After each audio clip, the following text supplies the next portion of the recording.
안녕하세요. 부킹부킹의 윤꾼입니다. 오늘 이야기할 책은 인류학에 관한 스토리를 담고 있는 알고 있다는 착각입니다. 상당히 어려운 내용이에요. 학문적인 내용도 많고 그리고 우리 일상생활에서 쉽게 접하기는 좀 어려운 그런 영역이 많아요. 그리고 책이 담고 있는 이 범위가 워낙에 좀 방대하고 하고자 하는 이야기도 많습니다. 그래서 이 책 내용을 다 하려면은 시간도 많이 필요하고요. 읽는 재미가 떨어지겠죠? 다 해버리면. 그래서 이야기가 가는 대로 제 의식의 흐름대로 한번 이야기해 보도록 하겠습니다. 인간의 이제 사회 그리고 복잡성을 이해하고 대책을 마련하는 이게 이제 인류학의 효용성인데요. 저자가 이제 사회인류학 박사이자 현재 파이낸셜 타임스의 편집국장 이 질리언 테트라는 사람입니다. 관련 분야에서 상당한 좀 업적 그리고 인지도를 갖고 있어요. 인류학자이자 언론인으로서 그가 개인적 경험, 통찰 이것들을 총동원해서 인류학의 쓸모를 역설하는 그런 책을 저술했다는 평입니다. 인류학의 핵심 원리가 이제 인류학자들이 지닌 이 독특한 시각, 우리 사회의 여러 좀 인간들을 둘러싼 난제, 여기에 원인을 보다 정확히 분석하고 해결책을 제시하는 그런 쪽에 있다는 것이 좀 학계의 중론이죠.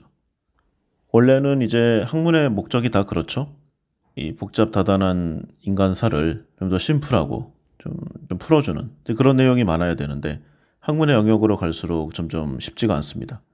그리고 학자들이 점점 늘어나고 이제 다른 학문들과 좀 합쳐지죠. 융합하고 그러다 보면은 이제 점점 해야 될 것도 많아지고 다양한 방면으로 신경 써야 할 부분도 좀 넓어지게 됩니다. 그래서 계속 어려워져요. 낯익은 것을 낯설게 만들고 그리고 낯선 것을 낯익게 만드는 이게 이제 인류학자의 기본 사고법이라고 합니다. 쉽게 얘기해서 역지사지라고 할 수 있는데 누구보다 이제 인간이 살아가는 방식의 다양함을 이제 인정하는 데서 그 목적의 제1선이 있다고 해요. 당연하다고 여겨지던 것들을 의심하는데 이게 이제 문제점이 숨겨져 있잖아요. 그래서 진실을 발견하고 밝혀내고 여기서 어떤 이론적 배경과 근원을 찾는 이러한 일들을 하는 사람입니다. 그래서 곤경에 빠지는 게 이제 뭔가를 몰라서가 아니라 뭔가를 확실히 안다는 착각 때문인데 인류학적 사고가 이를 수정할 수 있다. 이것을 모토로 삼고 있어요. 근원은 올라가다 보면 다 비슷하죠. 인류학이 이제 인문학에 들어가고 인문학은 철학에 들어가고 그러다 보면은 결국은 이제 생각이라는 사상의 뿌리에 도달하게 됩니다. 이게 책이 세계적 금융위기를 불러온 사건이죠. 서브프라임 모기지 사태. 당시에 세계 각국의 전문가 그리고 메이저 유명 유수의 언론들 이 예상을 완전히 벗어났습니다. 이런 사례들을 이제 계속 나열하면서 과연 우리가 왜 다 안다고 자부했던 것들이 이렇게 어긋나가는가 이러한 좀 결과와 그 원인을 계속 살펴보고 있어요. 얘가 계속 나오는데요. 도널드 트럼프의 미국 대통령 당선 완전 비주류였잖아요. 그리고 좀 정통의 정치 사상가들과는 좀 다른 자기 멋대로 하는 부분들이 있으니까 안티가 굉장히 많았음에도 불구하고 결국 당선이 되었죠. 그리고 뭐 지금도 그렇지만 수시로 빗나가는 각국의 경제 전망, 아주 극찬을 받던 기술 혁신 이런 것들이 이제 위험 요인으로 급변하는 경우 등을 이제 계속 사례로 들어요. 그래서 세상의 변화를 탐색하는 우리의 기준점, 우리가 갖고 있던 렌즈가 더럽다는 것을 인정해라.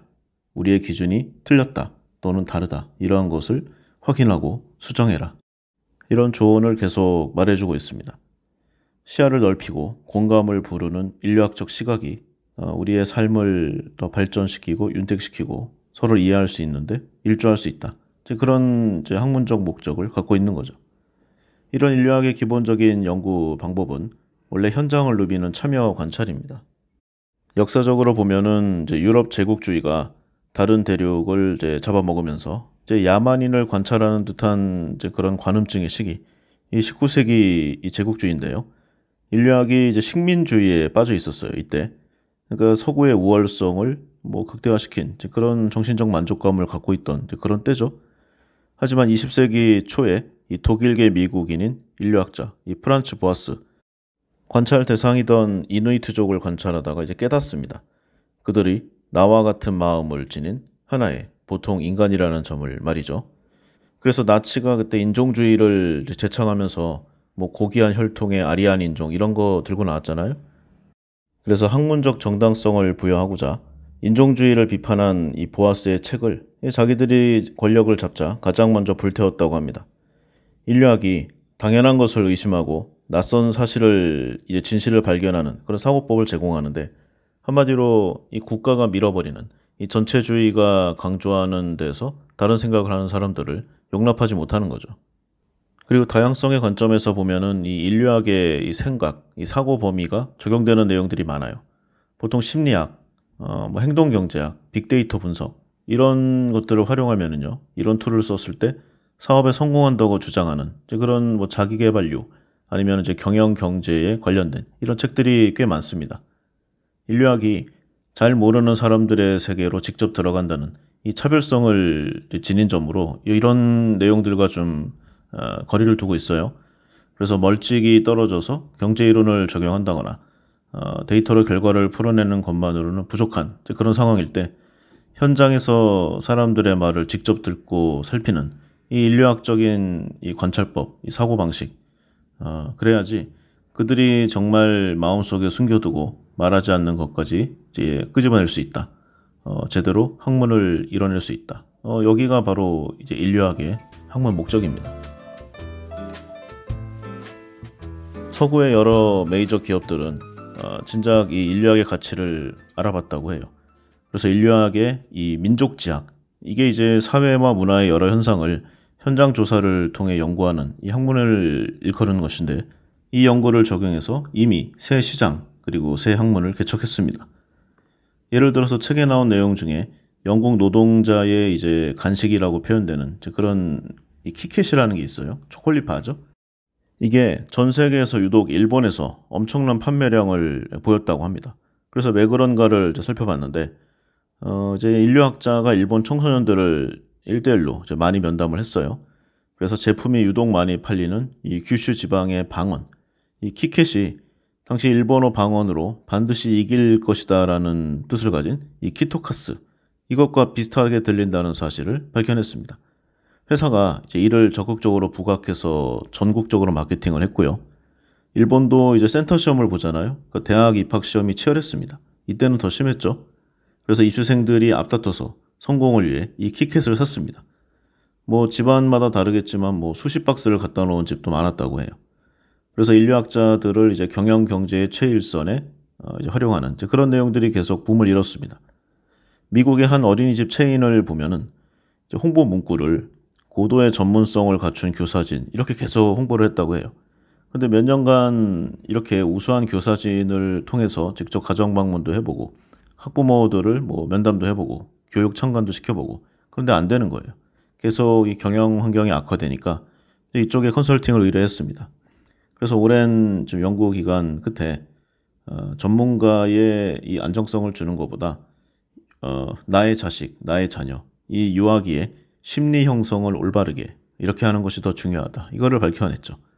서비스를 제공하는 입장에서 이제 서비스를 받는 사람이 원하는 쪽으로 그리고 젊은 학부모들의 일상을 정확히 관찰한 인류학 컨설팅을 받은 이 좋은 결과의 사례로 표시되고 있습니다. 이 인류학자가 관계된 책에 나온 사례를 몇 개만 더 보겠습니다. 이 20세기 중반에 보면은 이제 이유식 회사 거버라는 회사가 서아프리카에서 이유식을 판매하는 이제 이 프로젝트에 착수했습니다. 여기에 사업부를 확장하기 위해서 미국과 유럽에서 기존에 자주 쓰였던 이 광고 이미지, 그러니까 뭐 이런 종류의 상품은 뻔하잖아요. 아주 좀 귀엽게 생긴 어린아이가 나와서 기저귀를 차고 있다거나 아니면 이유식을 먹고 있다거나 뭐 대부분 이런 광고였습니다. 우리나라도 많이 썼죠. 그런데 이게 서아프리카로 가니까 굉장히 좀 섬뜩한 내용으로 바뀌었습니다. 이 지방의 문화권에서는 통에 붙은 사진이 음식의 내용물이다. 이렇게 인지하는 경우가 많았다고 해요. 포장식품의 내용물을 이 포장에 표시하는 문화에 익숙한 일부 마을 사람들은 이 이유식 통 속에는 아기를 위한 식품이 아니라 아기로 만든 식품이 들어있다. 이렇게 생각했다는 이 내용을 알아냈습니다. 그래서 그들은 처음에 이 제품을 만들어낸 유럽인, 미국인들이 혹시 식인종은 아닌가 이렇게 의심했다고 해요. 지금은 이제 시기도 좀 다르니까요. 아무래도 이때는 옛날이었잖아요. 이 문화 차이로 인해 함정이 생긴 이제 그런 사례인데 이제 뜻밖의 이게 또 기회가 될 수도 있습니다. 그리고 또 하나의 사례. 이제 이쪽 지방에서 이제 에볼라 바이러스가 한번 유행을 떨쳤잖아요. 사람이 여기에 이제 걸리면은 불과 얼마 안 되는 짧은 시간 안에 온몸이 이제 좀 괴사해서 터져 죽는 아주 심각한 이 전염병이었잖아요. 근데 이게 왜 일부 지역에서 아주 급속히 퍼졌는가? 같은 아프리카라고 해도 이제 문화권이 다른 쪽에 가니까 그 발병률 전염률이 현격히 떨어졌어요. 그리고 이제 에볼라 바이러스 자체가 아주 강력한 파워를 갖고 있지만 전염성이 물론 이것도 상대적이죠. 다른 바이러스에 비해서는 조금 떨어졌다고 해요. 그럼 원인이 무엇인가? 여기 인류학자들이 들어가 보니까 이제 독특한 장내 풍습에 기인한 이 내용을 알아냈습니다. 원인은 이제 죽은 사람 이제 시체죠. 이거를 이제 장례를 치르는데 여기에 관계된 모든 사람들이 이 죽어 있는 이 병에 걸려 죽은 시체에 키스를 하는 이 내용이 있는 거예요. 이게 말이 안 되지 않습니까?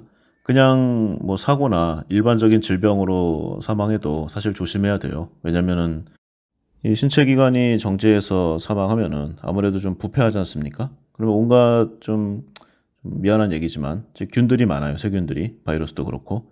그런데 여기에 아주 치명적인 에볼라가 이미 만연해 있는데 여기에 이제 키스를 한다. 그럼 이거는 뭐 결과가 뻔하죠. 그래서 이 인류학이 과연 어떻게 활용이 되면서 우리 사람들에게 도움을 주는가, 어떻게 폐해를 끼치는가, 이런 내용들을 살피면서 이제 일반 사람들의 생활로 점점 들어오게 됩니다. 그리고 원래 인류학이라는 표현이 그리스어에서 유래한 말이에요. 인간에 대한 연구 또는 인간에 대한 학문, 뭐 이런 뜻을 가지고 있죠. 흔히 사회학에서 분화된 학문이라고 이해하기 쉬운데 이제 깊숙하게 또 자세히 보면은요. 그 연관성이 큰 거는 사실이지만 어느 특정한 학문에서 분화되었다. 또 이렇게 보기는 힘들어요. 서로 이 체계화된 배경이 다르기 때문인데 아까도 잠깐 얘기했지만 다루는 범위가 인류학이 굉장히 넓습니다. 그리고 뭐 꼭 오지를 돌아다니면서 현지인들의 삶에 녹아들어 가면서 아주 좀 힘들게 그들의 생활 양식을 연구하는 뭐 이런 것만이 인류학인 것도 아니에요. 오히려 정반대로 최첨단 그리고 현대화된 이 도시 사람들의 생활 양식을 연구할 수도 있고요. 아니면은 이제 위를 향한 인류학이라고 해서 사회 지배계층, 기득권층, 권력자 이런 사람들을 연구 대상으로 삼는 이제 그런 분야도 있어요. 그리고 사회학과 비교를 하는 내용들이 많으니까 뭐 이거를 좀 보면은요. 원래 사회학이 유럽 국가가 산업혁명으로 경제적 발전을 거듭하고 프랑스 혁명 같이 이제 귀족, 뭐 왕족 이런 정치 체제로부터 이제 공화정, 민주정으로 이행하는 정치혁명이 일어났잖아요. 그러니까 기존에 주목받지 못했던 사회 문제들을 이제 해결하고자 탄생된 게 사회학입니다. 그런데 인류학은 유럽 국가가 세계로 팽창함에 따라서 여러 인류와 우리, 그러니까 내가 속한 자국의 인류의 관계를 연구하는 이제 그런 과정에서 발전되었습니다. 그러니까 그 개념이 좀 다르죠. 그리고 아무래도 학문의 이야기니까 그 형태나 이론적인 분류를 잠시 생각해 보겠습니다. 먼저 사회인류학이 있는데요. 이게 영국이 시초입니다. 그래서 학문으로 정립한 사람이 에드워드 타일러. 진화론적인 시각을 갖고 있던 사람이죠. 이 종교와 관련한 애니미즘 이론으로 유명한 그런 학자입니다. 일선 진화론으로 문화를 규정하려는 그런 큰 흐름을 만들어냈어요. 이 때문에 친족 관계와 같은 사회 구조를 좀 중요히 여겼죠.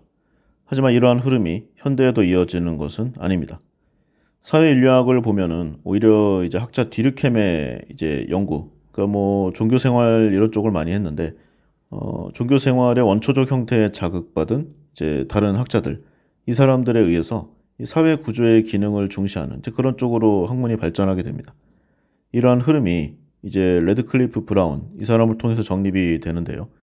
이 사람들은 이제 사회 구조를 이루는 친족 체계, 뭐 종교 의례 이런 쪽에 큰 관심을 기울였고요.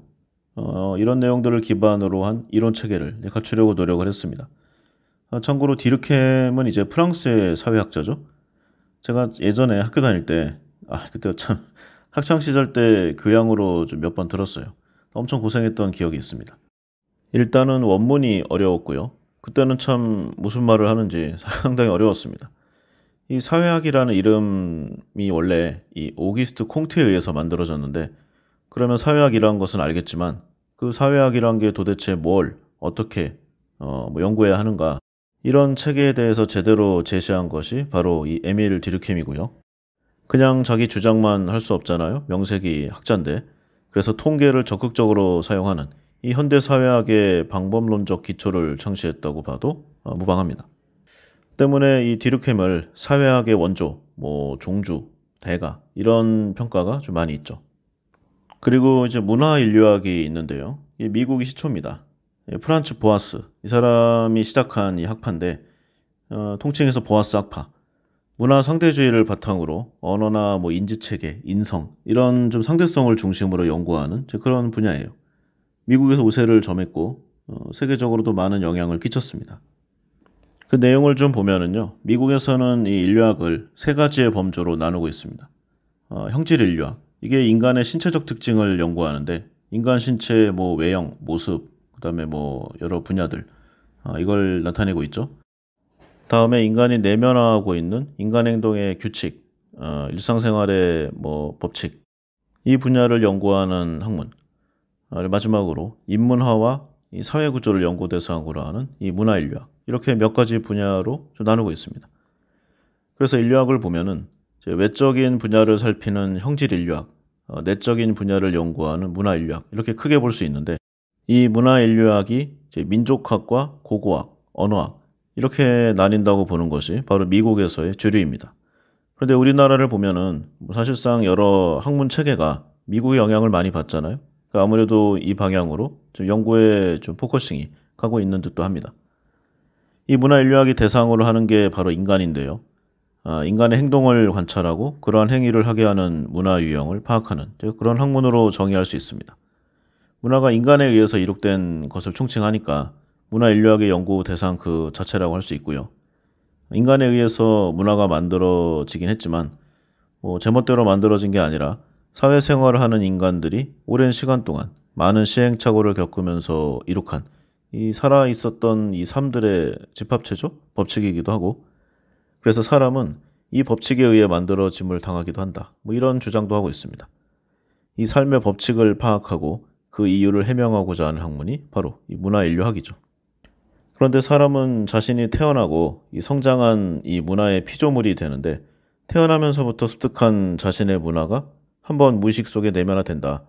그러면 이제 자신의 것과 다른 문화를 접하게 됐을 때 심리적인 긴장, 오해, 충격, 갈등 뭐 이런 내용들을 심하게 경험하게 된다는 이제 그런 이야기를 하고 있습니다. 뭐 쉽게 얘기하면 나와 다른 이방인, 다른 존재를 봤을 때 그 경계의 강도가 확 올라간다는 거죠. 그래서 보통 이질적인 문화를 만나면 싸우잖아요. 그것이 어쩌면 이제 기본적이고 본능적인 인간의 행동이고 굳이 뭐 싸우거나 전투적인 대응을 하지 않는다고 하더라도 문화가 다를 경우에 느끼고 해석하고 생각하는 것이 다를 수밖에 없는 점. 이 점을 이제 기본값으로 하고 있습니다.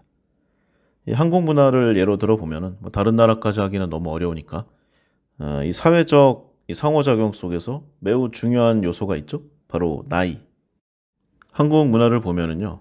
이 상황에 맞는 행동과 말을 하기 위해서는 이 자신과 상대방의 나이 차이, 이게 어떤지를 파악하는 일이 아주 중요합니다.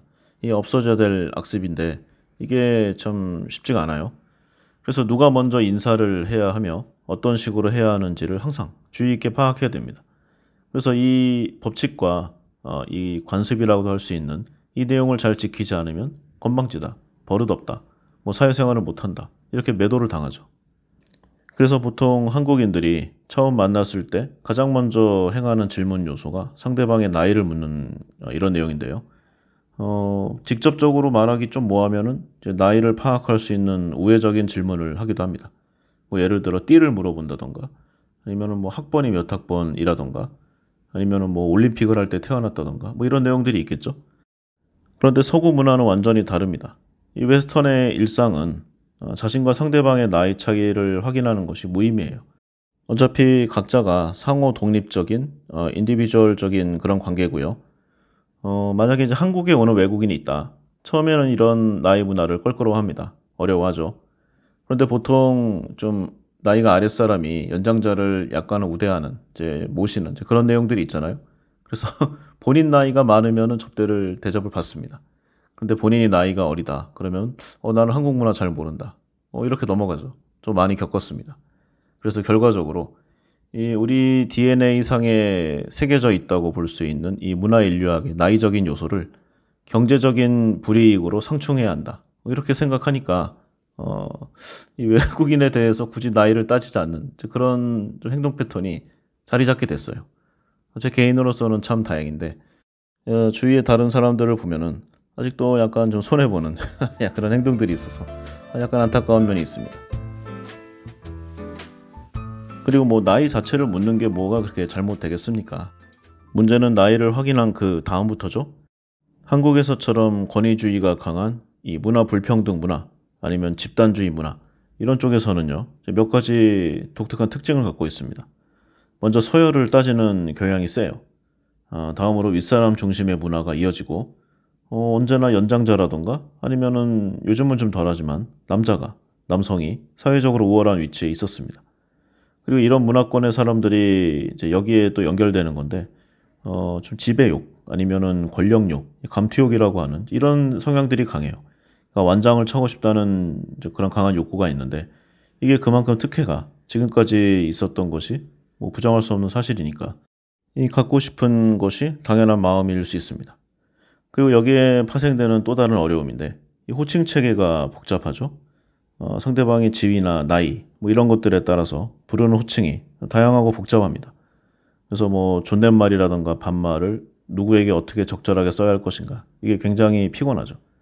우리야 뭐 일상화돼 있으니까 그런 대로 괜찮은데 이제 나이가 어린 세대라든가 아니면 한국어를 배우는 외국인들은 이 부분이 상당히 어렵습니다. 특정한 규칙도 없고 그리고 이제 한국 사회에서 이 기수를 따지는 관행에도 또 연결이 돼요. 뭐 사법고시라던가 뭐 행정고시, 외무, 기타 이 국가고시의 합격 시기에 따른 이 기수, 그리고 군대나 사관학교 같은 곳에서의 장교나 부사관으로 뭐 인관식에 따른 기수의 문화가 있죠. 이것도 굉장히 폭력적이고 억압적인데 이게 시간이 지나도 없어지지 않고 계속 이어지고 있습니다. 그리고 검찰 같은 문화는 이런 것도 있죠. 어떤 한 후배가 검찰총장으로 임관을 했다. 그러면 그 사람보다 기수가 높은 사람은 다 줄줄이로 옷을 벗는, 그러니까 퇴직을 하는 이제 그런 문화가 있습니다. 이 조직 원리가 원래는 이제 동창회에서 시작이 된 건데 학교에서 시작이 됐죠. 근데 학교 이외의 영역에까지 확장된 사례라고 말할 수가 있을 것입니다. 이게 서구 사회에서는 그 유래를 찾아볼 수 없는 내용인데 물론 뭐 악영향만 있는 것은 아닙니다. 이 동일한 조직체에 속하는 사람들 사이에 직급에 따른 위계 서열, 나이에 따른 위계 서열, 이걸 이제 가능한 한 일치시킴으로써 두 위계 서열 사이에 불일치에서 생겨나는 이 긴장, 뭐 갈등, 대립, 이걸 좀 예방해주는 역할도 있죠. 물론 부정적인 요소가 훨씬 많지만요. 부정적인 요소라고 하면 이런 것들이 있겠죠. 원래 그 검찰이라던가 이런 좀 사법에 관련된 자리들은 국민을 위해 봉사하기 위한 자리입니다. 철저한 법 집행의 검찰, 이 사법 서비스를 제공해서 국민을 안녕케 한다. 이게 그 근원 취지인데 이제 그 자리를 자기들끼리 나눠 먹는, 이 독식하는 이제 그런 자리로 파악하는 거죠.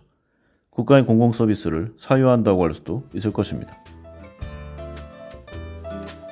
또한 가치관의 차이가 있죠. 이 서구 사회를 보면은 보통 뭐 나의 집, 나의 자녀 이런 식으로 개인화시킨 개념으로 호칭을 합니다.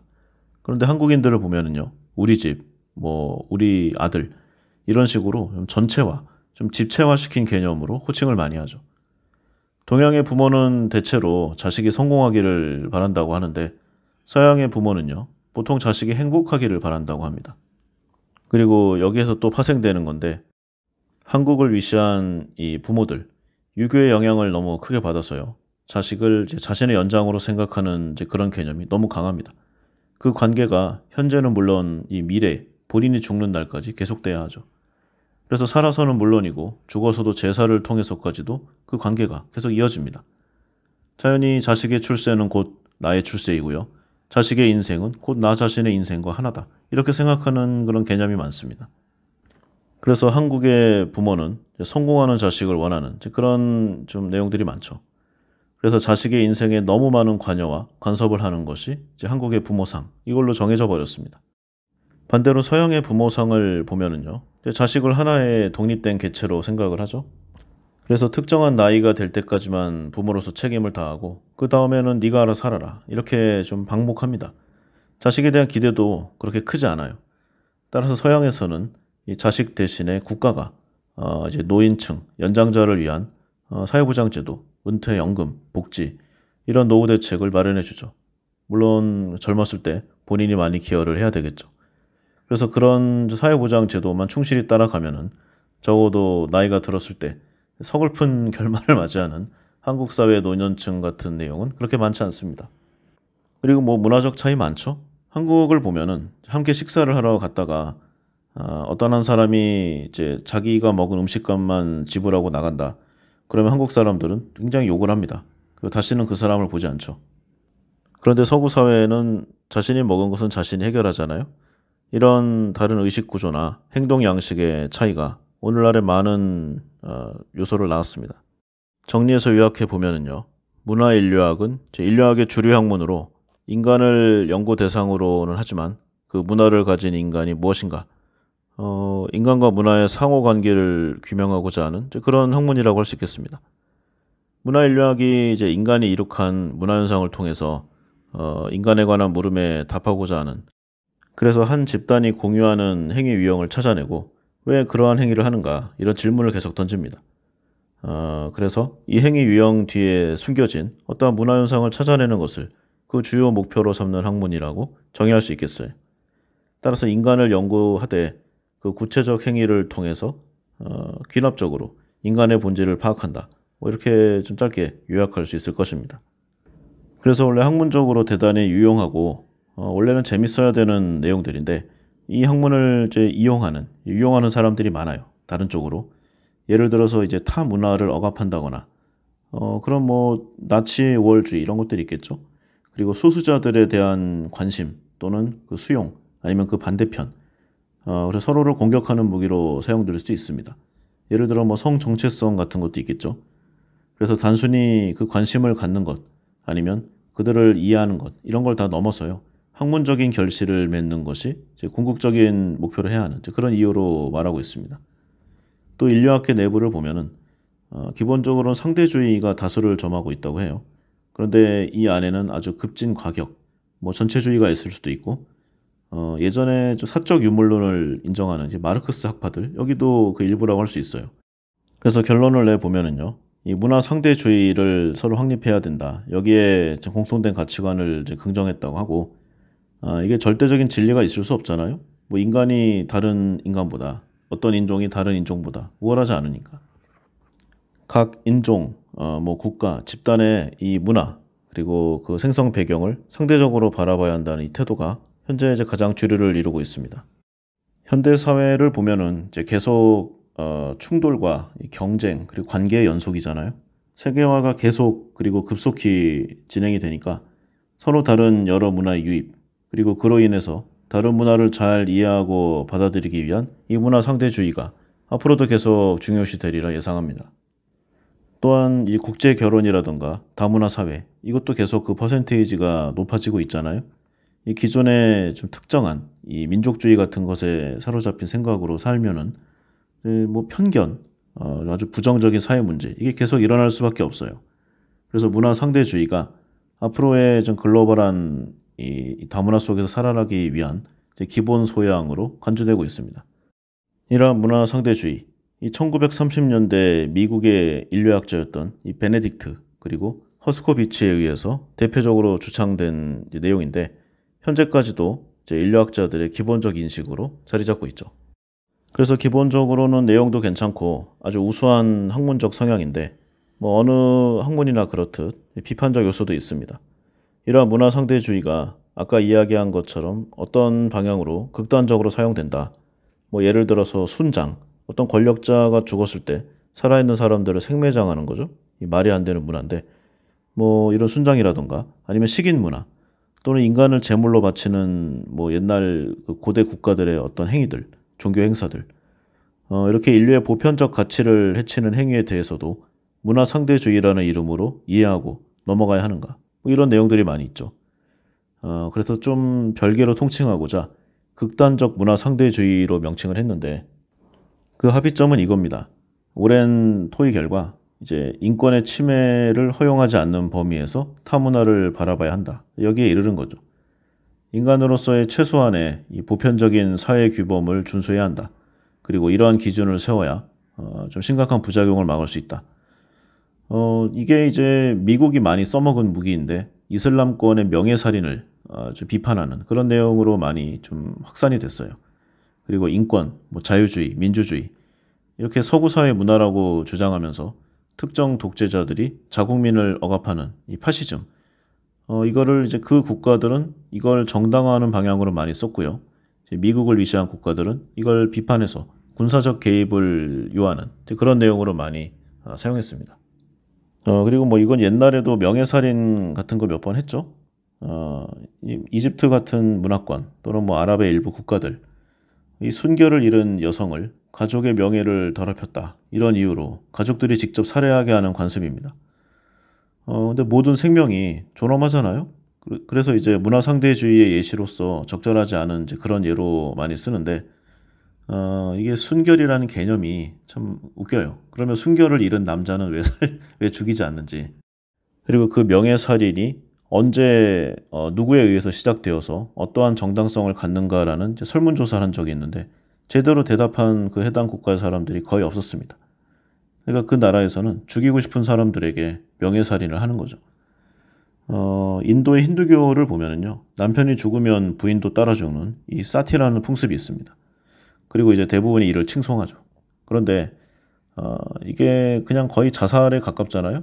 사회적 자살인데 죽지 않기 위해서 도망을 간다던가 뭐 온갖 수를 다 씁니다. 그럼 당연하게도 그 집안은 이제 명예를 지킨다는 명목으로 무슨 명예가 있는지도 모르겠지만 이 좀 탈출 계획을 어떠한 형태로든 다 제지를 해요. 그래서 만약에 도망치는데 도와주는 집안은 가서 이 전쟁을 해서라도 멸문을 시키죠. 이런 내용들 많습니다.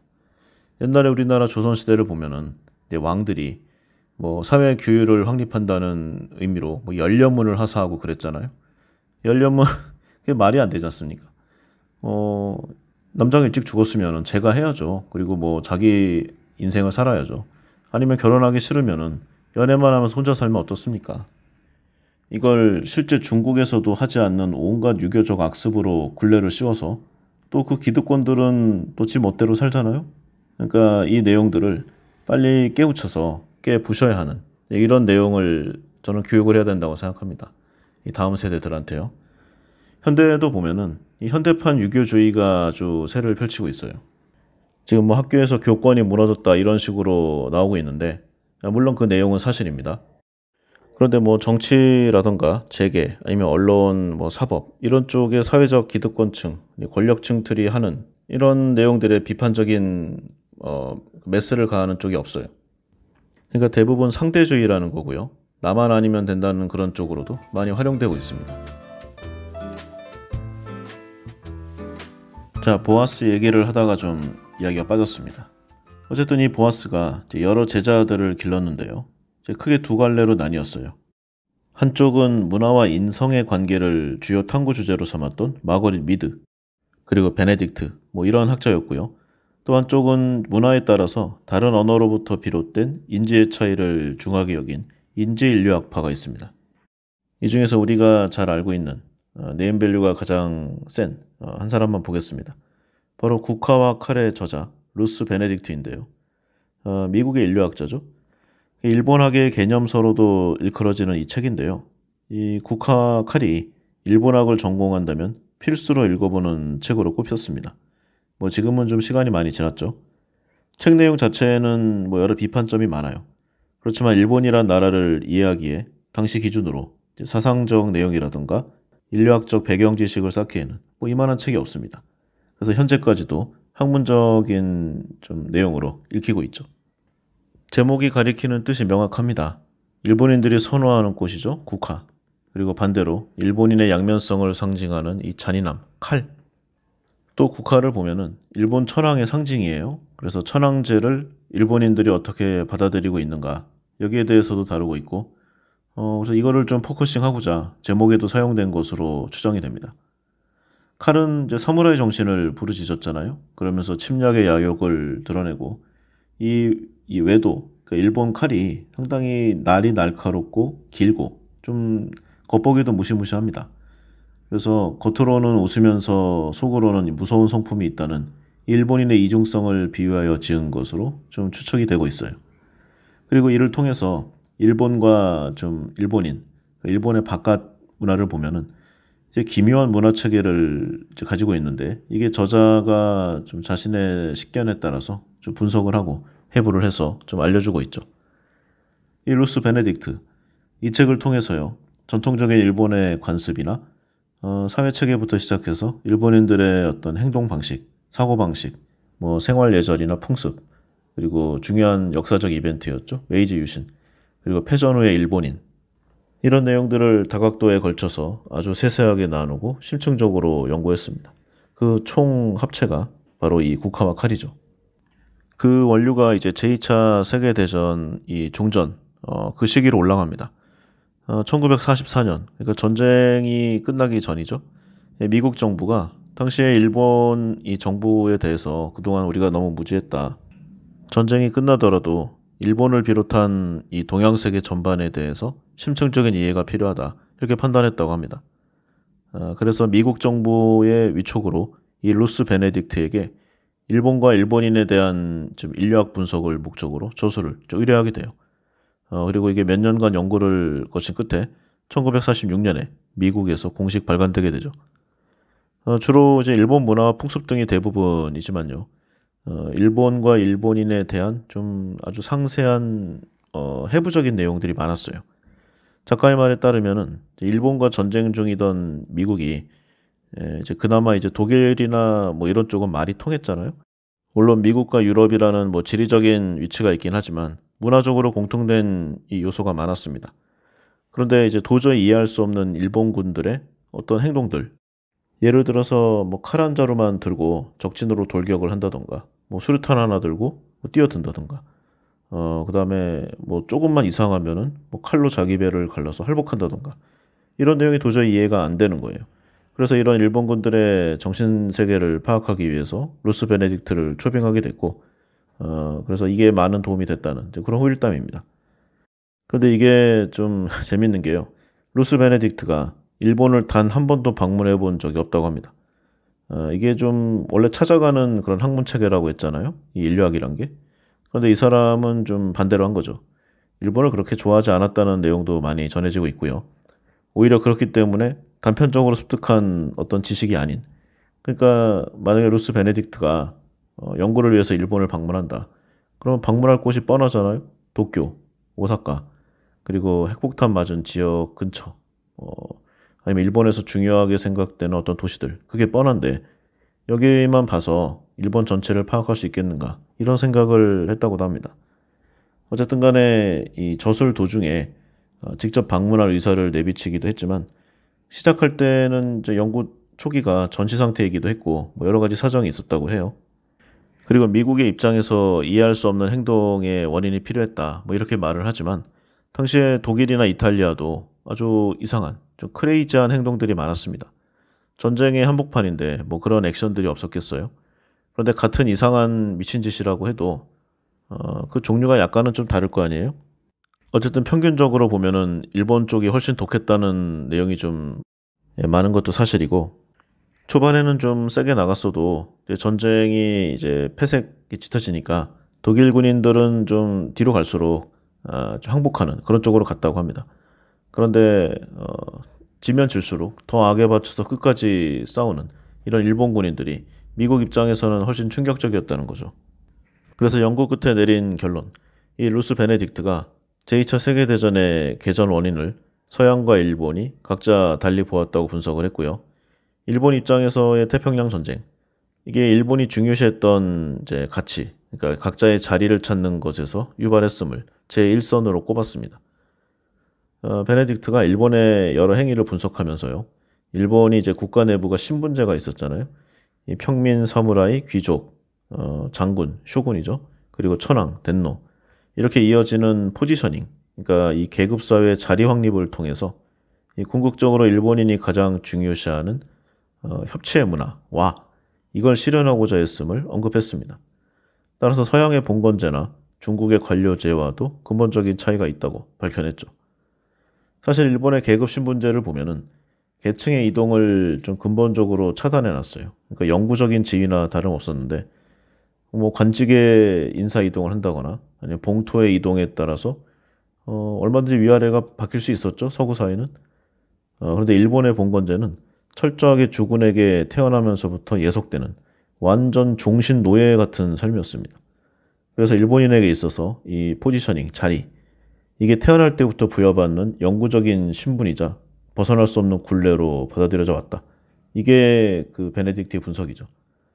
그리고 모든 일본인이 각자의 자리에서 맡은 바 소임을 다할 때 비로소 이 와가 실현된다고 보는 것이 일본의 기초 사상이다. 이런 말도 덧붙였습니다. 베네딕트는 또 이 천황제가 유지될 수 있었던 것도 이 사상에서 비롯됐다고 봤어요. 물론 시대가 지남에 따라서 천황은 실권을 잃고 점점 허수아비로 전락했지만 그래도 밑에 사람이 이 천황의 자리를 침범할 수는 없었던 거죠. 막부와 쇼군 제도는 이 자리를 지키면서 현실적인 권력 구조를 개편하기 위한 일본만의 방침이었다. 이렇게 분석하고 있습니다. 따라서 일본은 기존에 그 옛부터 내려져 오던 동양의 이 조공 관계 그리고 책봉 관계 여기서는 절대 넘볼 수 없는 이 중화의 질서에는 순응했지만 개화기 이후 이제 자신이 머물던 세계의 질서가 개편되고 힘을 좀 가졌잖아요. 그래서 일본이 새롭게 바뀐 이 세계의 질서에 걸맞는 지위를 차지하고 싶었다. 그래서 그것을 행동으로 표출했다. 이걸 중일 전쟁과 태평양 전쟁으로 파악했습니다. 서양 열강의 제국주의에 사실 가장 먼저 발을 디뎠죠. 손을 잡고 그래서 힘을 가장 빨리 확보했습니다. 아시아에서 좀 이 같은 좀 대장, 이 지위를 갖고 싶어 했어요. 한마디로 예전에는 좀 힘들었는데 이제는 나도 좀 대접을 받고자 한다. 이게 베네딕트의 주장인 거죠. 근데 원래 일본 입장에서 보면은 이 자리가 한번 정해지면 뭐 바꿀 수 없다고 했잖아요. 그래서 필사적으로 그 위치를 차지하고자 했고, 그래서 일제의 식민 통치가 다른 서양의 이 제국주의 식민지와 성격이 달랐던 것은 일본 스스로가 식민 지배에 익숙하지 않았던 것도 있지만 이렇게 한번 정해지면 끝이다. 이런 사상에 기초한 것이 더 크다고 이 베네딕트는 설명하고 있습니다. 여러 세부적인 내용이 있지만 국화칼이 뭐 대부분 이런 내용이에요. 근데 이제 아까 말씀드렸듯이 기간 자체가 워낙 오래 흘렀잖아요. 70년이 넘었는데 그래서 서양인과 좀 다른 일본인을 묘사한 이 내용 자체가 틀렸다. 처음 쓸 때도 그랬지만 시간이 지난 지금은 더욱 심각하다. 뭐 이런 비판적인 요소도 있습니다. 그리고 서양인과 다른 요소를 무조건 이상한 일본인으로 몰고 가는 이런 점도 문제로 많이 꼽히고 있죠. 즉 전형적인 외집단 동질성 편향을 범하고 있다는 것인데 사실 국화칼도 보면은요 이제 가장 중요한 통계치가 없습니다. 그러니까 베네딕트가 주장하는 내용은 알겠는데 여기에 뭐 어떤 숫자로 좀 근거를 바치는 이제 그런 부분이 없는 거죠. 그리고 어떤 주장을 쓴 다음에 서구의 가치관으로 봐서는 좀 이상한 그런 사례들을 이제 극단적인 것도 많아요. 그거를 나열하니까 일본인들이 점점 이상한 사람으로 묘사가 되는 그런 부분이 큽니다. 물론 이 베네딕트가 완전히 허무맹랑한 이야기를 뭐 지어냈거나 없는 사실을 날조했거나 그런 건 아닙니다. 어느 정도는 좀 그 시대에 통용되던 그런 이야기들을 한데 모아서 학문화한 거죠.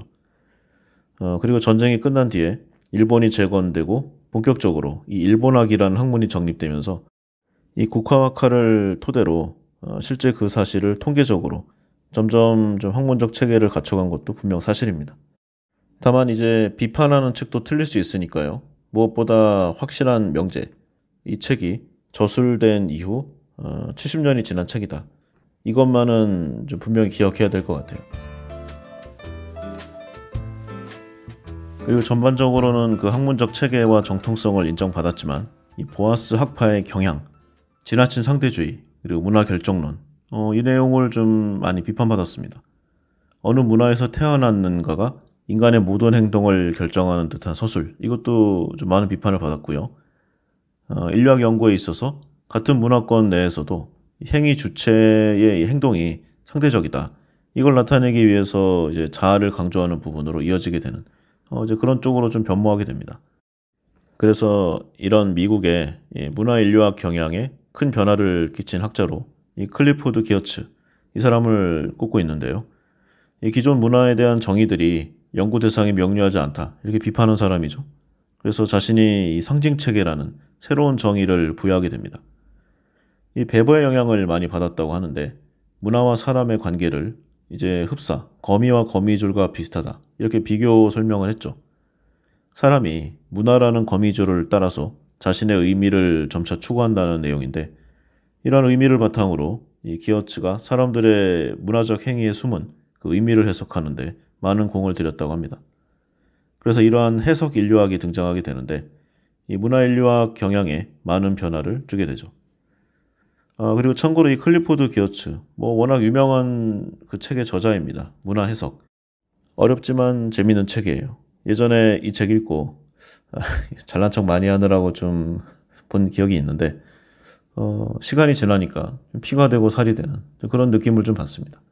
그래서 시간이 될 때 양서를 많이 읽어 놓는 거는 확실히 인생에 큰 도움이 되는 것 같아요.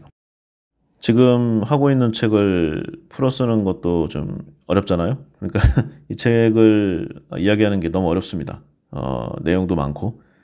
그래서 제가 이 문화의 해석 중에 가장 재미있게 봤던 이 중층 기술에 대해서만 잠깐 이야기해보고 넘어가도록 하겠습니다. 사례가 이제 오른쪽 눈의 눈꺼풀을 황급히 수축시키는 이 두 명의 소년에 대한 이야기입니다. 뭐 쉽게 말해 윙크라고 생각하면 되겠죠. 이 한 명의 경우는 본인의 뜻과는 상관없이 일어난 아주 우연의 요소였습니다. 그러니까 뭐 눈을 잠깐 깜빡인 거예요. 뭐 먼지가 들어갔거나 해서. 그런데 다른 한 명의 경우에는 같은 윙크를 했는데 어떤 좀 사전에 정해진 암호, 의미, 이걸 전달하는 음모의 신호였다고 보는 겁니다. 이 경우에 눈을 깜빡이는 이 윙크의 동작은 그 자체로 보았을 때는 완전히 동일한 현상이에요. 그러니까 우리가 피사체로 봤을 때 현상적 관찰에만 좀 의지한다고 보면은 이 두 개의 동작 중에 어느 것이 윙크이고 어느 것이 신체 작용에 의한 눈의 경련인지 전혀 구분할 수가 없습니다. 그런데 실제로 어떤 사진이나 영상에는 나타나지 않을지 몰라도 이 눈의 경련과 윙크 사이에는 엄청난 차이가 있다고 말하고 있는 거죠. 여기서 윙크는 의사 전달 방법의 하나이고요. 아주 정확하고 특별한 수단으로 의사를 전달하고 있는 겁니다. 윙크를 한다는 것, 이제 의도적으로 어떤 특정인에게 특정 메시지를 전달하기 위해서 사회적으로 인정된 이 방식에 의해서 그 자리에 같이 있는 다른 사람들이 알아채지 못하도록 의사를 전달하는 그런 방식인 거죠. 풀었으니까 내용이 긴데 한마디로 사인 보내는 겁니다. 그런데 윙크를 하는 것이 이제 의도적으로 눈꺼풀을 수축시키는 행위라고 할 수 있는데 이것이 하나의 행위고 문화의 일부가 되면서 이제 단순한 동작이 아니라 제스처라고 할 수 있습니다. 그래서 이 두 소년이 있는데 여기에 세 번째 소년이 나타나요. 이 사람은 다른 친구들에게 재미있게 해주기 위해서 첫 번째 소년의 윙크를 흉내냈습니다. 그런데 그가 자신이 본대로 다른 소년의 동작을 흉내내었을 뿐인데 그럼 이 경우의 의미는 무엇인가? 이때는 음모의 분위기가 아니라 좀 놀리는, 좀 조롱의 분위기인 점이 다르다는 그런 표현입니다.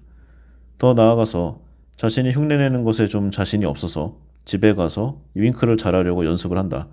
그러면 이거는 경련도 윙크도 조롱도 아닌 다만 어떤 행위의 연습일 뿐이죠.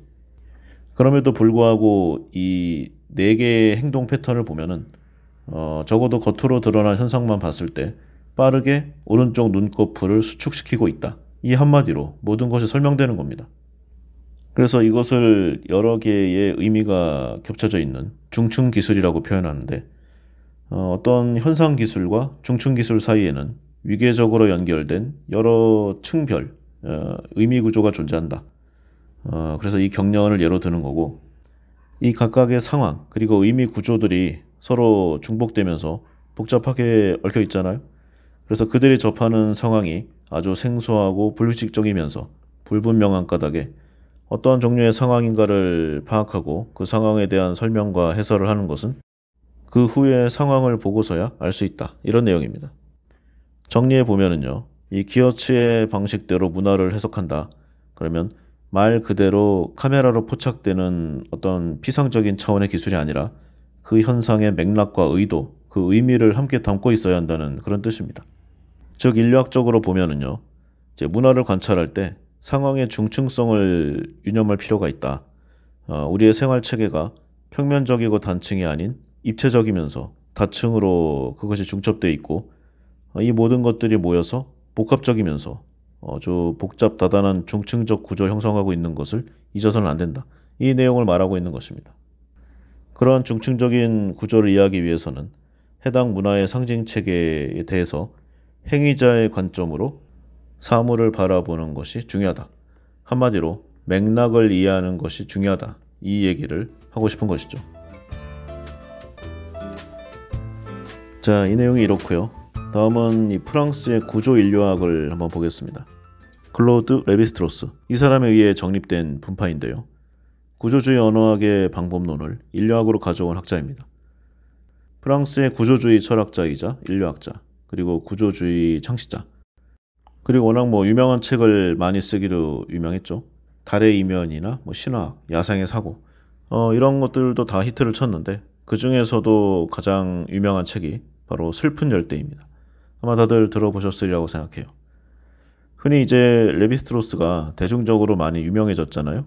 그래서 인류학자의 대표적인 사람으로 인식이 됩니다. 그런데 실제로는요, 이제 인류학에서는 그렇게 주류적인 인물이 아니라고 해요. 어쩌면 현대 심리학에서 보면은 심리학하면 프로이트를 내세우지만 정작 그 학계에서는 그렇게 생각하지 않죠. 그리고 이제 인류학자가 그러면 그 다음은 누구냐?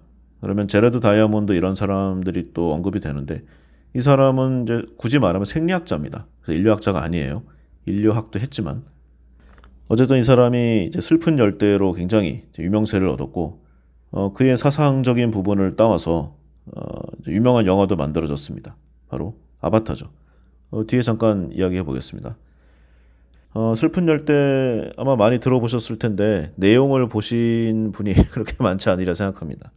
왜냐하면은요. 일단 내용 자체가 쉽지 않을 뿐더러 그 책의 볼륨이 아주 굵죠? 이 1955년작인데 일종의 기행문 형식입니다.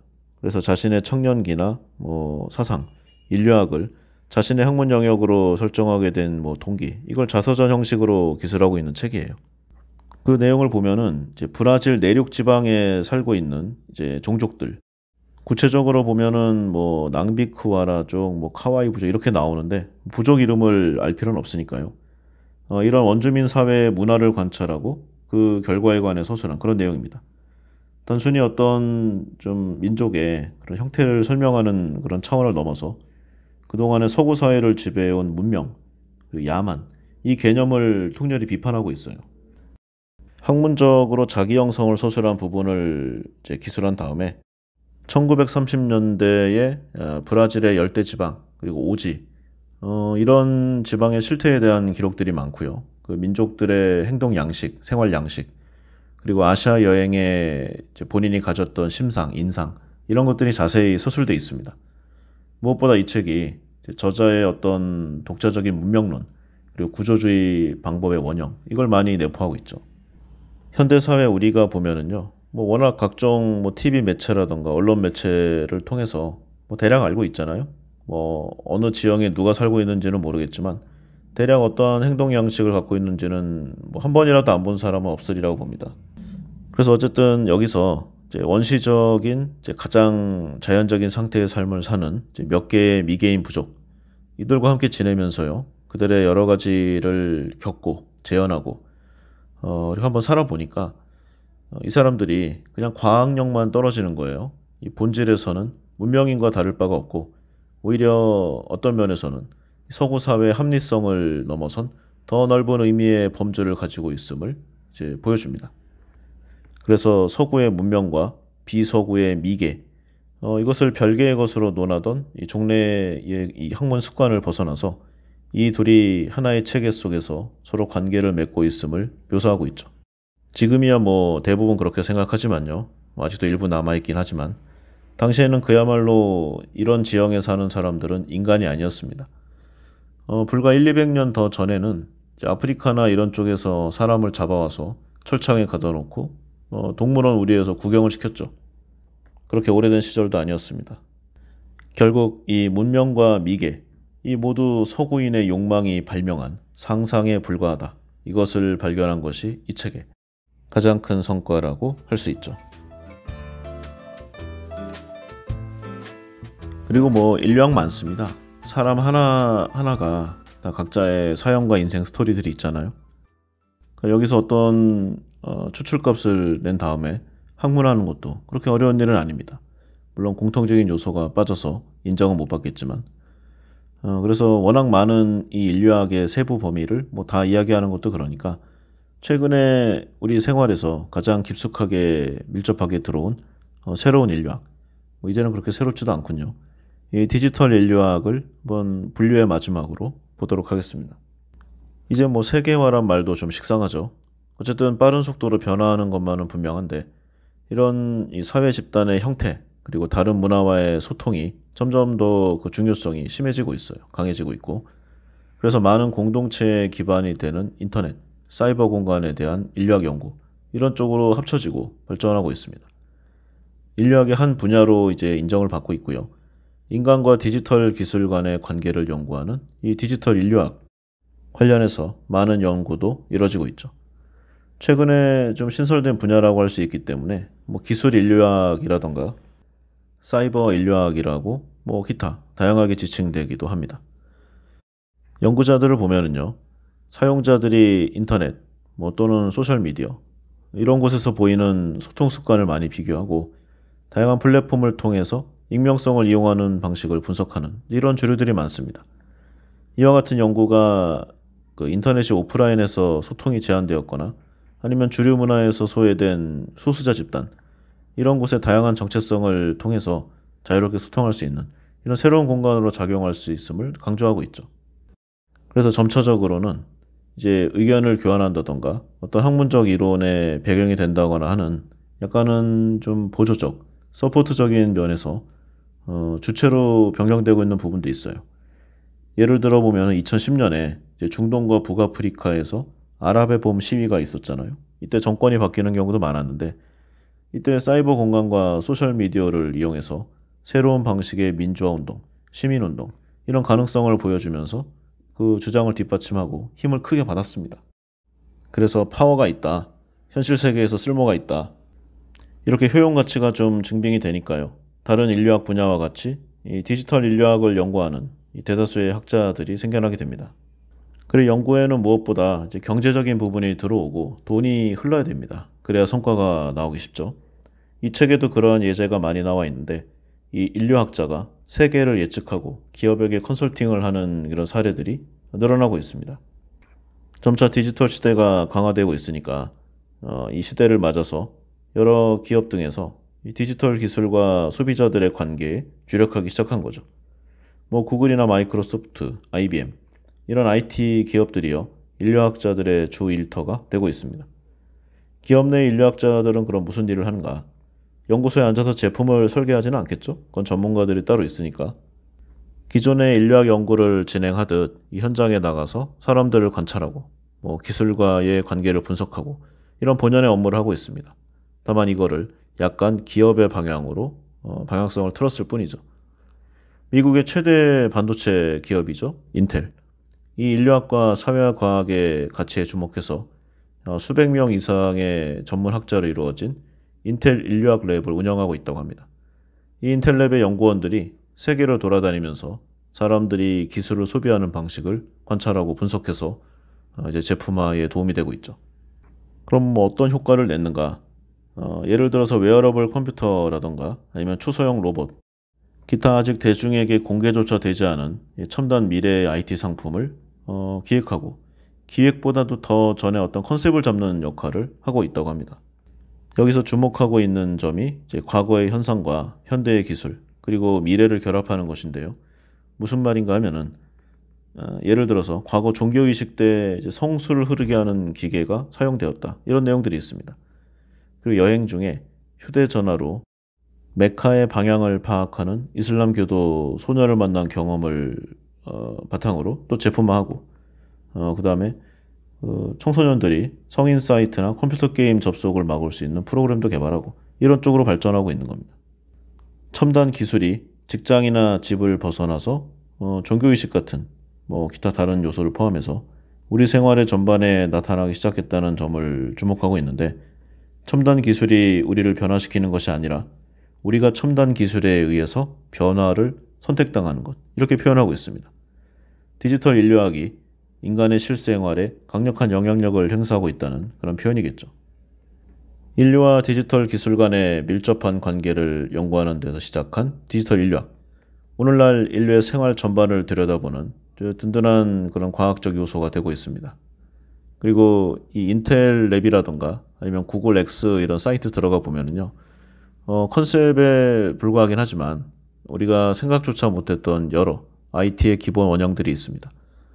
또는 그 컨셉을 힌트를 주고 있죠. 그래서 어떠한 새로운 IT 제품을 만든다, 새로운 좀 컴퓨터 서비스를 기획하고 있다. 그럼 이런 쪽을 살펴보시는 것도 많은 도움이 되리라 생각합니다. 이 인류학에 대해서 좀 더 이야기를 해보려고 하다가 이제 학문적인 내용을 자꾸 하면은 이제 재미가 없습니다. 흥미가 떨어져요. 그래서 역시 사례를 드는 게 가장 좋은데 마침 이 인류학이라는 이 분야에 대해서 가장 적합한 영화가 있습니다. 그래서 이 내용을 한번 심층적으로 이야기해 보는 것으로 진행하려고 합니다. 원래 좀 찜했던 영화는 첫 번째로는 디스트릭트 9, 이 영화도 재밌고요. 두 번째가 인디애나 존스였습니다. 그런데 각각의 좀 약점이 있어요. 먼저 디스트릭트 9은 너무 비주류 영화입니다. 그리고 뭐 무슨 영화인지 전혀 뭐 제목도 못 들어보신 분이 많아요. 영화 자체로도 재밌고 그 내포하는 의미도 심오합니다. 그러면서 좀 서정적인 내용도 많고요. 그리고 인디애나 존스는 흥미는 있는데 제가 개인적으로 좋아하기도 했고 너무 옛날 영화입니다. 그리고 좀 상업 영화의 이미지가 강하기 때문에 이 학문적 요소인 인류학을 설명하는데 뭐 적합치 않다. 물론 뭐 제 주관적인 생각입니다. 그래서 제가 선택한 영화가 아마 많이 아실 거예요. 제임스 카메론 감독의 아바타. 아까 학문의 분류를 하면서 잠깐 이야기했습니다. 아바타란 말 자체가 인도 신화 용어인데요. 쉽게 이야기해서 육신화된 신, 그러니까 사람의 몸을 가진 신이라고 표현할 수 있겠습니다. 이게 요즘은 디지털 공간에서 어떤 개체에 의해서 조종받는 이 자신의 특성을 띠고 있는 어쩌면 이제 나 자신의 캐릭터라고도 할 수 있는 그런 의미로 사용되고 있죠. 감독이 이제 터미네이터하고 타이타닉으로 유명한 제임스 카메론 감독입니다. SF 장르 영화이고요. 아바타 시리즈의 첫 번째 이야기죠.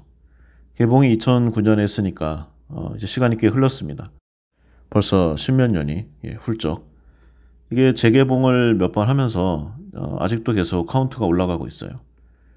그래서 현재까지 개봉한 전 세계의 모든 영화 중에 박스 오피스 1위라는 아주 명예로운 기록을 가지고 있습니다. 원래는 이제 마블 어벤져스에 밀렸다가 각국에서 재개봉을 하면서 1위를 되찾아왔죠. 이게 이제 2탄이 도대체 언제 나오느냐. 이 얘기가 벌써 몇 년 전부터 나왔어요. 그래서 원래는 뭐 2021년에 나온다, 22년에 나온다. 다 완성했고 후반 작업 중이다. 뭐 별별 좀 소문이 많았습니다. 얼른 나왔으면 좋겠어요. 먼저 내용을 잠깐 보겠습니다. 영화의 배경은 이제 미래 시대인 약 2150년경. 인류가 이제 에너지 위기에 처해 있어요. 그런데 1kg당 무려 2천만 달러 이상을 하는 이제 귀중한 자원이 발견돼요. 이게 언옵테늄이라는 건데, 그러니까 키로당 한 260억 원 정도 하는 거죠. 지금 환율로. 그런데 이 귀한 이 에너지가 다른 행성 판도라에 엄청나게 많은 것으로 확인이 됐습니다. 판도라는 거대 암석이 공중에 떠 있고요. 커다란 나무들이 밀림을 이루고 있는 지구 기준으로 보면 아주 신비로운 행성이에요.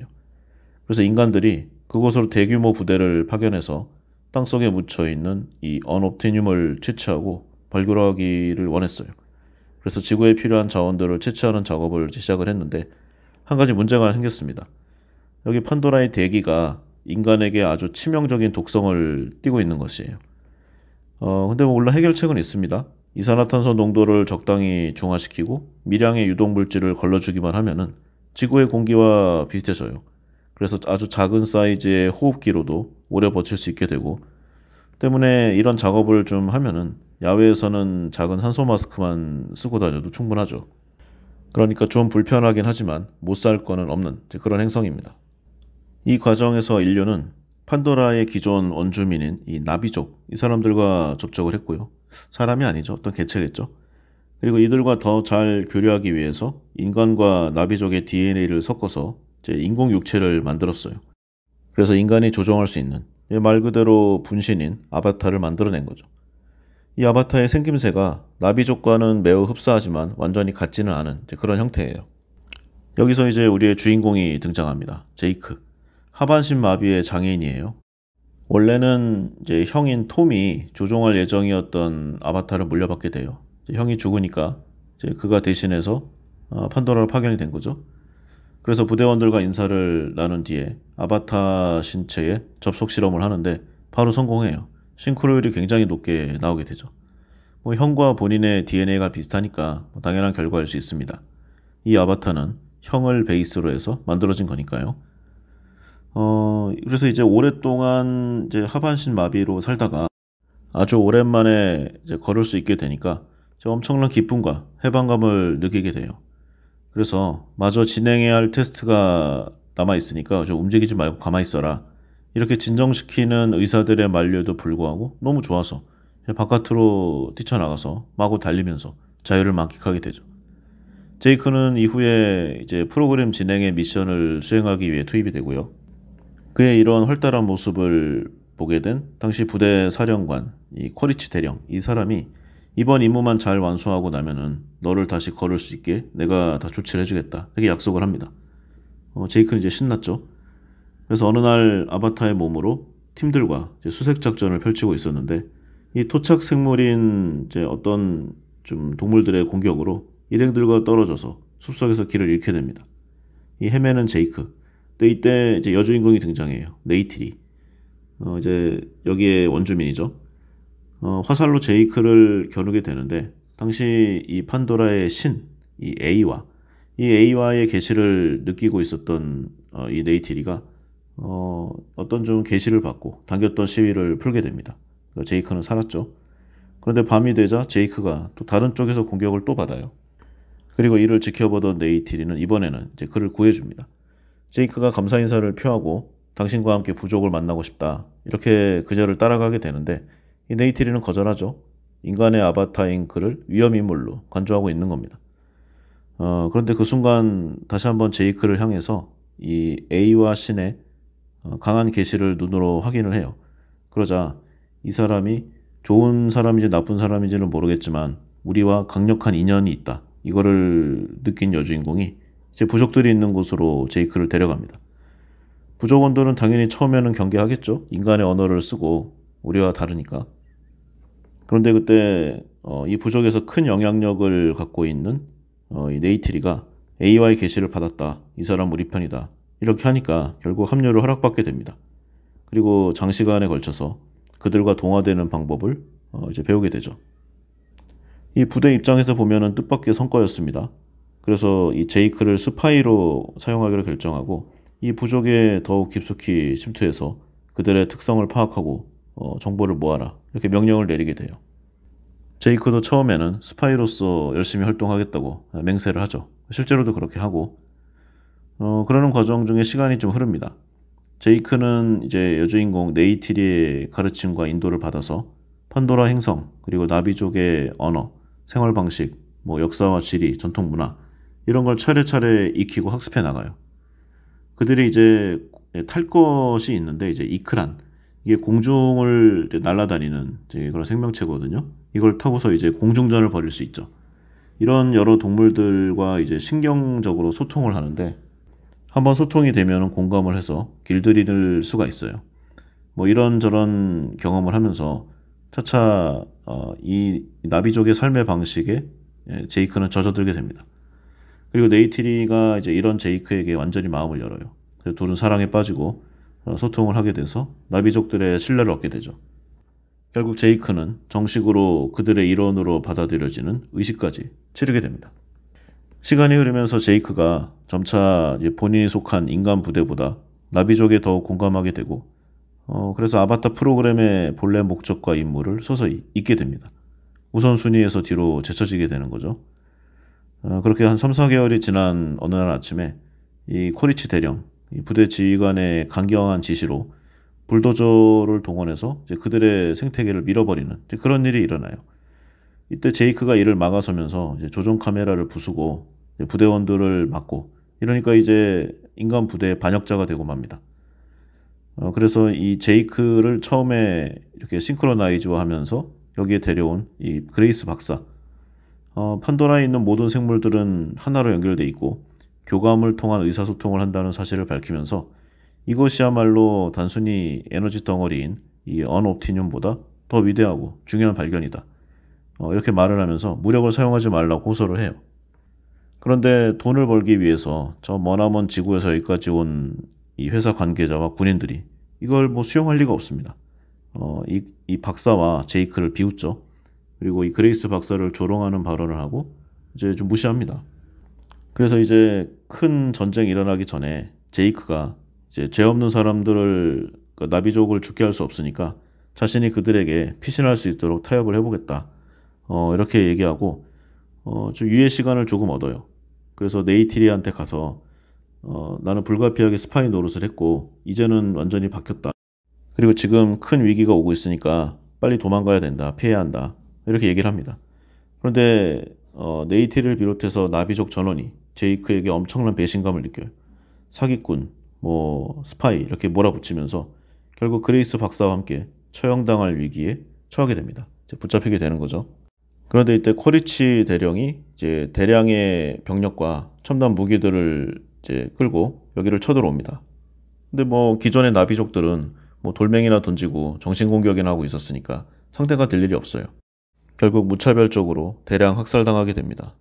그러자 정신적 지도자이자 나비족의 영적 지주인 이 모아시라는 이 캐릭터가 나와서 제이크에게 네가 정말 나비족의 일원이 되고자 한다면 우리를 도와달라.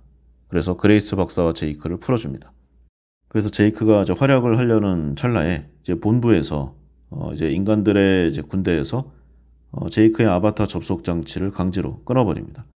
그리고 제이크와 이 그레이스 박사를 체포해 오죠. 그런데 이때 파일럿 중에서도 이 나비족을 막 대량 학살하고 이러니까 이런 내용의 회의를 느끼고 반감을 품은 이제 군인이 나와요. 이 트루디라는 이제 여군인데 제이크랑 이 그레이스 박사를 감옥에서 빼내서 탈출할 수 있게 도와줍니다. 그러나 기쁨도 잠시 곧 이 코리치 대령한테 발각이 되고요. 이제 그가 발사한 이제 무차별 총탄에 의해서 그레이스 박사가 중상을 입고 말아요. 결국 우여곡절 끝에 제이크는 다시 아바타에 접속을 하고 이제 비행체를 타는 실력이 출중했던 이제 제이크잖아요. 워낙 이 감도도 좋고 그래서 나비족의 신용을 되찾기 위해서 나비족 전체에서 단 한 명의 선택된 전사만이 오를 수 있는 최강 전투력을 가진 이제 생명체 비행체 이크란 이게 이름이 토르크인데 이걸 길들이는데 성공하게 돼요. 그래서 강한 힘을 가지고 이제 대량 학살을 당해서 침통해하는 나비족 앞에 모습을 드러냅니다.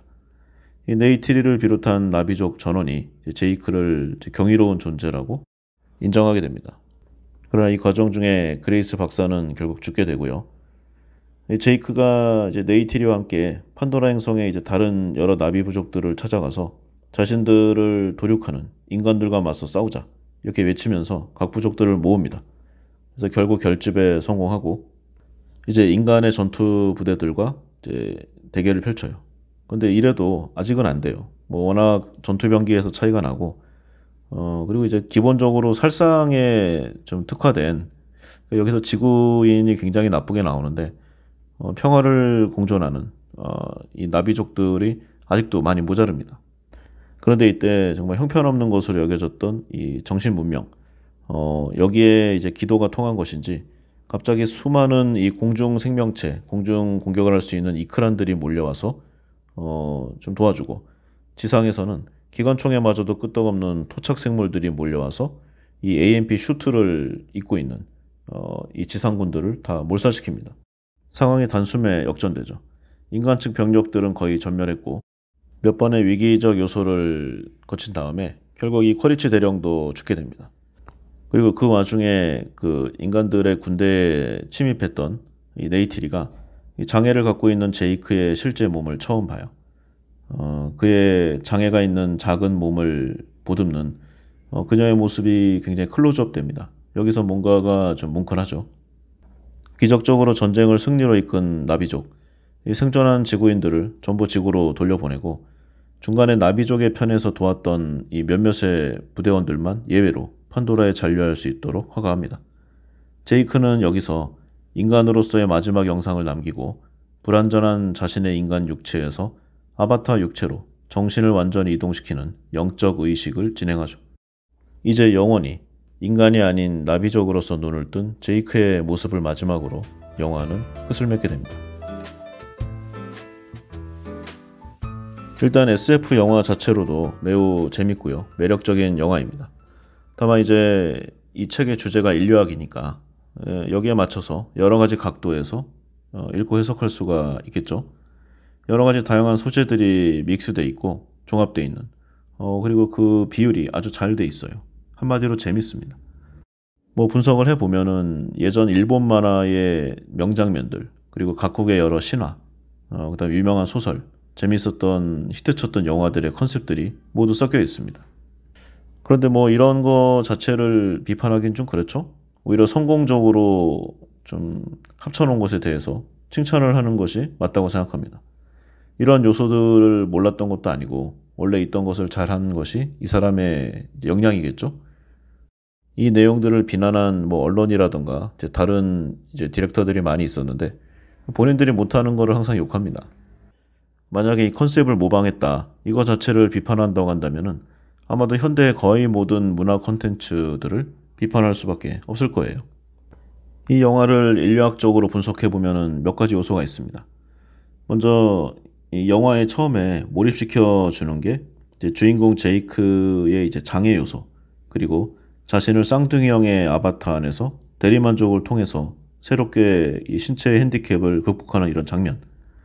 원래 이제 그 주인공에게 처음부터 부정적이던 아바타 프로젝트의 책임자 그레이스 박사 이 사람이 이제 제이크에 대한 생각을 점점 변해가는 이제 그게 이 영화의 포인트 중에 하나예요.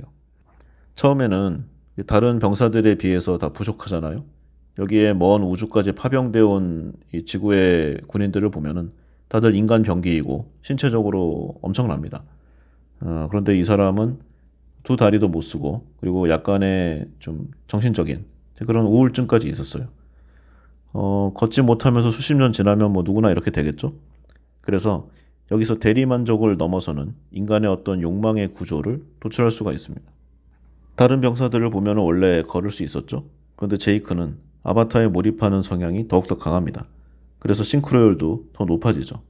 아무리 형의 이 DNA를 기본으로 해서 했다고 하더라도 분명히 다른 개체인데 오히려 본인에 육박하는 내용이 나왔어요. 그보다 더 뛰어나다는 설정도 있고 현실 세계에서의 상실감 그리고 신체적 장애 그러니까 결여의 요소죠.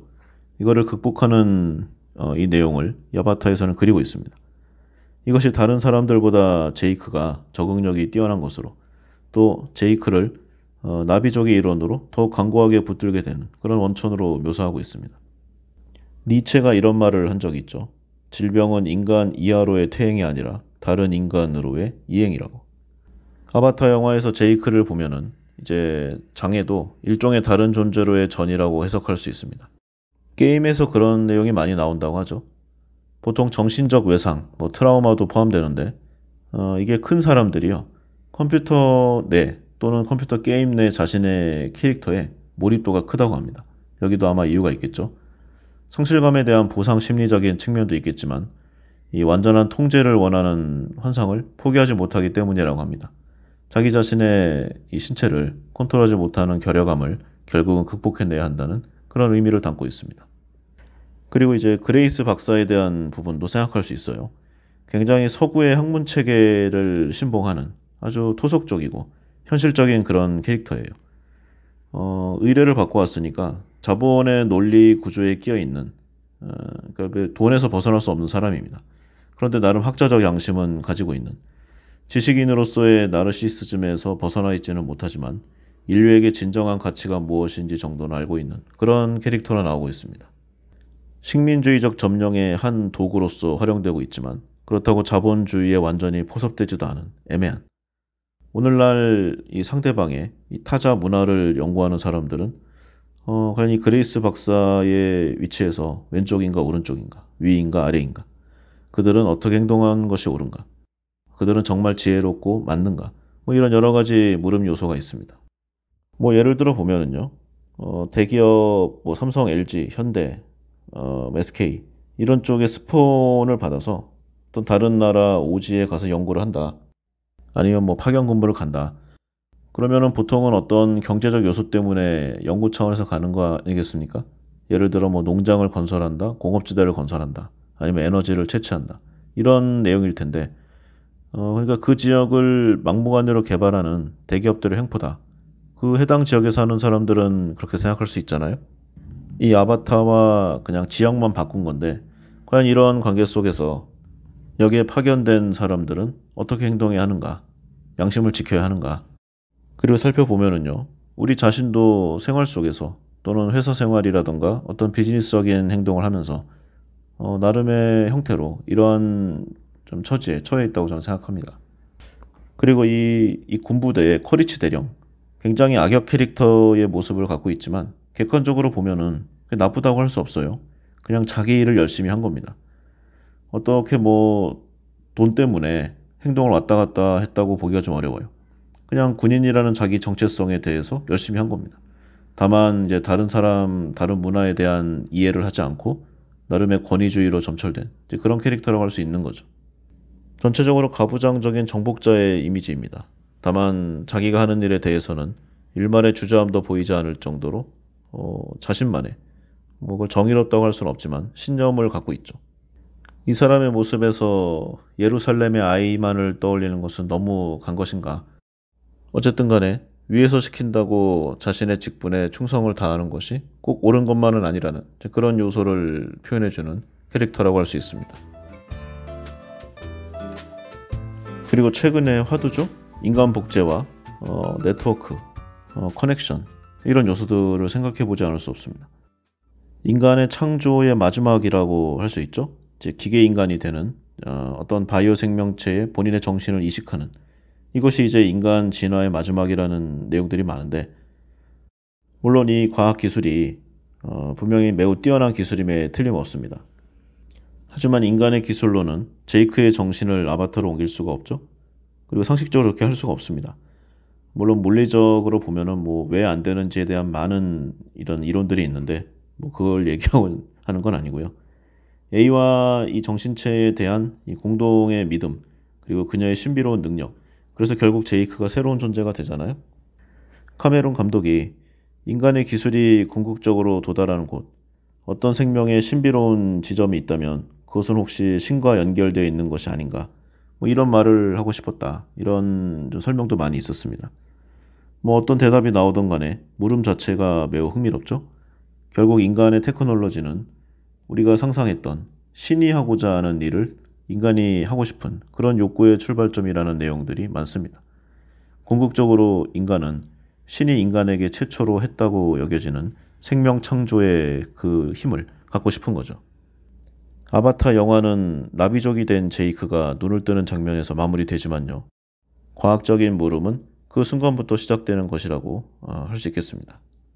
영화에서는 좋게 표현했지만 만약에 먼 훗날 테크놀로지가 궁극적으로 발달했을 때 정신의 전이가 가능하다. 그러면 제이크는 이전의 몸에 있을 때의 기억을 모두 가지고 있을 것인가? 또 그렇게 살아가는 동안 제이크는 정신적 혼란을 겪지 않을 수 있을 것인가? 새롭게 탄생한 새로운 몸에 있는 나의 정신은 과연 나인가? 현재 인류의 과학기술은 생명 창조에 어느 정도 가까이 다가와 있는가? 뭐 이런 여러 가지 의문들 그리고 질문들 생각해 볼 내용들이 많겠죠? 그리고 이런 쪽의 역사는 항상 좀 어두운 쪽으로 귀결됐습니다. 어느 때나 혼란스러운 시기에 어려운 시기에 과학을 신봉하는 이 매드 사이언티스트들이 나와서 이상 야릇한 것들을 많이 만들어냅니다. 때로는 그것들이 상당히 호평을 받기도 했었죠. 그러나 결국은 비참한 결과로 많이 귀결됐습니다. 모든 과학 제품들이나 선물들은 결국 다른 사람들의 인정과 동의를 받아야 인간의 역사를 발전시킨 위대한 발명품이라고 인정받았습니다. 그리고 중간에 또 재미있는 내용이 있죠. 나비족이 인간과의 전투를 준비하면서 이제 다른 야생동물들까지 반인간 투쟁에 참가시키게 되는데요. 그래서 결국 인간이 패배하게 되잖아요. 근데 여기서 주목할 점이 이 영화의 배경인 이 판도라 행성이 이 수조 수십조 개의 생명체, 그다음에 뭐 식물, 뭐 동물 서로 생체적으로 네트워킹이 되어 있어서 데이터들을 주고받고 교감하고 사실 이게 가장 큰 재산입니다. 그런데 인간들이 당장 눈앞의 이익에만 눈이 멀어서 이 생체 시스템보다 훨씬 떨어지는 수준의 하나의 광물, 여기에만 관심을 기울이는, 즉 이게 좀 안타깝다는 거죠. 전체 생명체의 생태계를 생각하지 않는 인간의 무분별한 이 과학 물질 문명의 개발. 누군가가 지구에 살고 있는 인간의 가치를 이렇게 평가했죠. 인간은 지구의 피부병. 이게 표현이 기억이 납니다. 지구에 해악을 끼치는 인간이지만 실상 그 정도가 깊지도 않고 힘도 나약한, 병으로 보아도 암이나 어떤 중증 질병이 아닌 기껏 고름이나 나고 피부가 썩는 그런 피부병 정도라는 그런 내용이죠. 그리 틀린 말이 아닐 수 있다는 생각에 착잡하기도 합니다. 결론적으로 보면은 이토록 많은 주제들을 섞으면서도 아주 완벽하게 조화를 이뤄내고 상업적으로도 히트치고 무엇보다 재미있는 아주 매력적인 영화라고 할 수 있어요. 이 영화는 결국 우리에게 궁극적인 질문을 던져주고 있습니다. 과연 우리는 우리 자신인가? 아니면 누군가의 아바타인가? 이런 생각도 말이죠. 예, 오늘은 여기까지 하겠습니다. 감사합니다.